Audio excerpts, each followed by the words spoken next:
Assalamualaikum warahmatullahi wabarakatuh. Perkenalkan, kami dari kelompok 10 yang beranggotakan Muhammad Ramadan, B100190083, Dava Gilang Rakasiwi, B100190084, Gilang Trio Cahyono, B100190086. Kami akan mempresentasikan bab budaya, sumber kekuatan sekaligus kelemahan organisasi. Faktor-faktor yang menyebabkan keberhasilan perusahaan menurut Peter dan Waterman Jr. Yang pertama, kedekatannya dengan konsumen. Dan yang kedua, dorongan untuk memperoleh nilai tambah atau hands of value driven. Yang ketiga, entrepreneurship. Dan yang keempat, bentuk organisasi yang sederhana. Dan yang kelima, tekun pada bisnis yang digeluti dan sebagainya. Menurut Peter dan Waterman Jr. menyatakan bahwa faktor-faktor yang menyebabkan keberhasilan perusahaan antara lain keberhasilan perusahaan dalam kacamata Peter dan Waterman Jr. ditentukan oleh kuat tidaknya budaya asing yang dimiliki perusahaan tersebut. Dengan demikian, budaya sesungguhnya seperti dua sisi dari satu mata uang dan di satu sisi menjadi aset bagi sebuah organisasi dan di sisi lain bisa menjadi liability. Selanjutnya adalah fungsi budaya organisasi.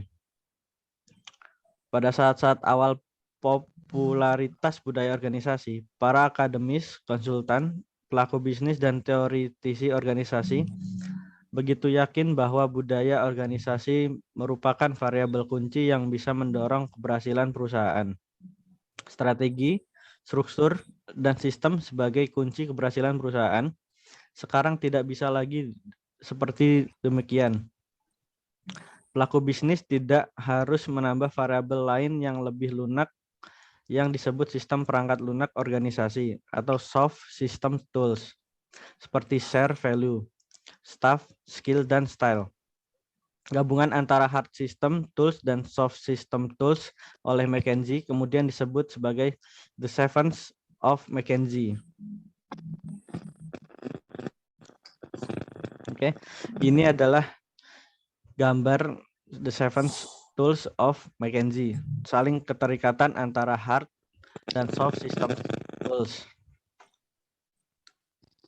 Menurut McKinsey, perusahaan yang berhasil adalah perusahaan yang bisa memanfaatkan ketujuh S tersebut sebagai sarananya.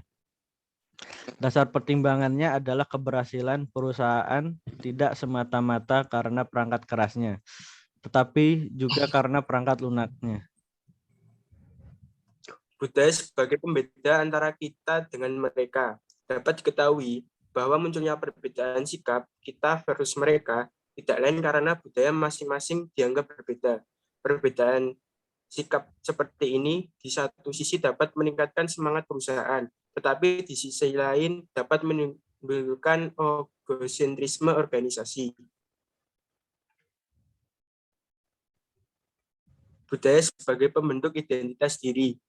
Identitas diri, the International Corporate Identity Group atau disingkat ICIG, dapat pernyataannya yang dibuat pada tahun 1995 di Strathfield, Skotlandia, menegaskan bahwa setiap perusahaan pasti memiliki identitas diri. Pernyataan ICIG yang dikenal dengan Strathfield Statement. Fungsi dari identitas organisasi adalah memungkinkan organisasi dapat beradaptasi dengan lingkungan eksternal dan internal. Identitas diri organisasi yang awalnya dibentuk secara internal pada akhirnya bertujuan agar organisasi bisa diterima oleh lingkungan eksternal.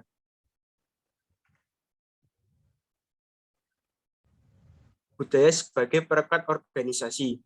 Kemampuan dan kekuatan budaya untuk meningkatkan kohesivitas karyawan dan menyalurkan berbagai komponen organisasi yang memiliki cara pandang berbeda. Karakteristik komunai kultur adalah sebagai berikut.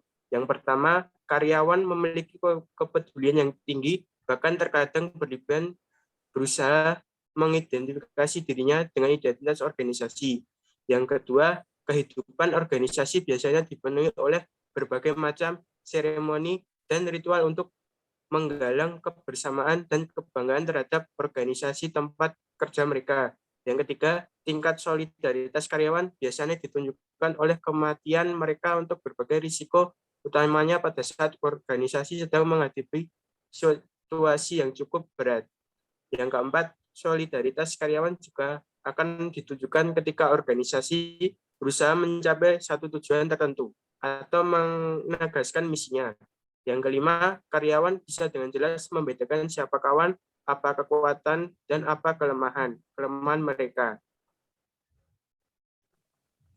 Budaya sebagai alat kontrol sistem pengadaan adalah pengetahuan yang menyatakan bahwa seseorang yang mengetahui dan peduli mau memberi perhatian terhadap apa yang kita kerjakan dan mau memberitahukannya manakala terjadi penyimpangan.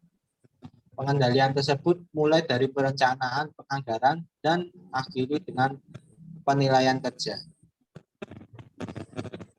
Fungsi pengendalian dan apa yang dikendalikan seperti tersebut di atas digambarkan oleh Usman and O'Reilly sebagai berikut.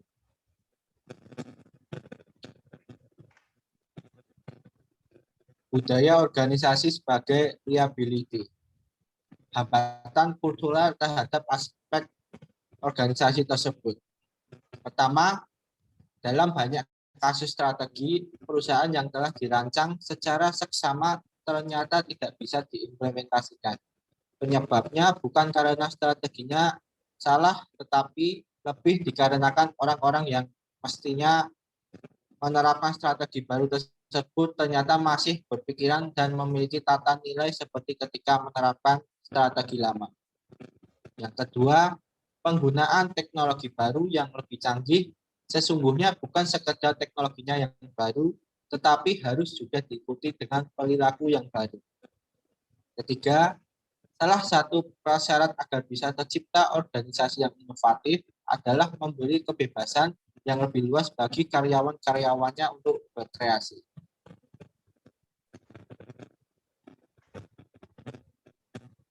Mengatasi dampak negatif budaya organisasi. Keenam langkah tersebut adalah sebagai berikut. Yang pertama, lakukan identifikasi terhadap tantangan strategi untuk masa yang akan datang.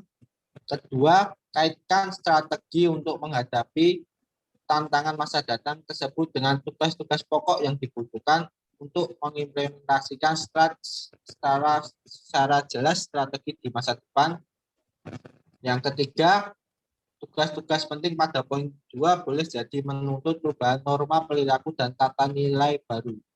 Keempat, diagnosis terhadap norma perilaku dan tata nilai berjalan dimaksudkan untuk mengetahui secara pasti apakah norma perilaku dan tata nilai masih cocok untuk kondisi masa yang akan datang. Kelima, boleh jadi norma perilaku dan tata nilai berjalan tidak lagi cocok untuk masa datang. Yang terakhir adalah langkah terakhir, mengidentifikasi sebab-sebab terjadinya gap antara budaya berjalan dan budaya di masa yang akan datang, sehingga perusahaan bisa melakukan tindakan antisipatif dan korektif.